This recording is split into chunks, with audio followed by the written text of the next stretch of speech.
MiKo Berry is one of the best slam poets on the scene.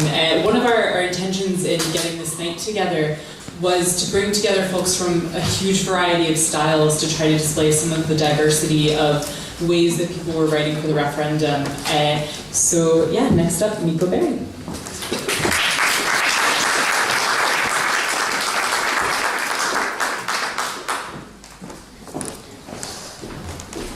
Hi, thanks Kate, thank you. It was such an incredible honour to be among so many amazing writers tonight. This is the first poem that I ever wrote that I got given a topic, and they said, you've got 2 weeks to write this. I take a long time to write, and even longer to edit. But it was during the Fringe, and it was talking about the referendum, and the theme was We Could Be Heroes. That's the title of the poem.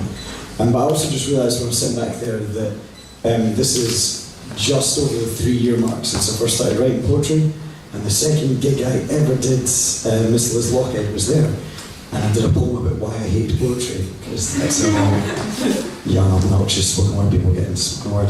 And yeah, that was almost exactly 3 years ago that I gig at the Poetry Library, and so it's an honour that she's here. There came a time in all of our lives where people stopped believing that we could be anything we wanted to be. Do you remember being 7 years old, and grown-ups would ask you with wide eyes, what do you want to be? And we answered everything and anything. I want to be an astronaut, a football player, prime minister. My little brother wanted to be a tractor. Not a tractor driver, he wanted to be a tractor. And no one ever told us that we couldn't. Because back then we were wishing wells.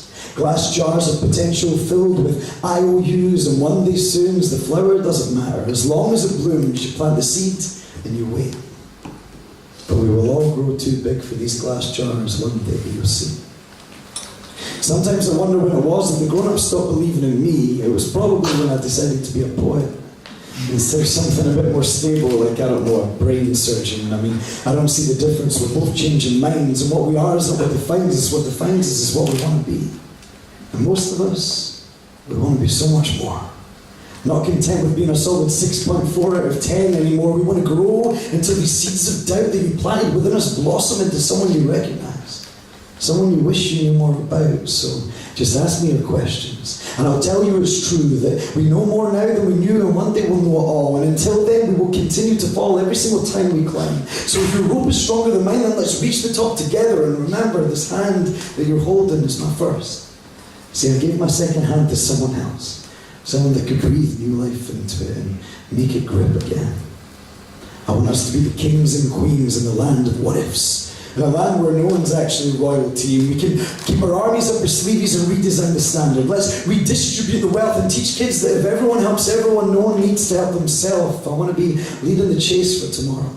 And yeah, I know she's got a one-day head start, but look, we'll never catch up if we never take part, and they say that the road less travelled is just a discovery waiting, so let's leave the debating to someone else for just a while.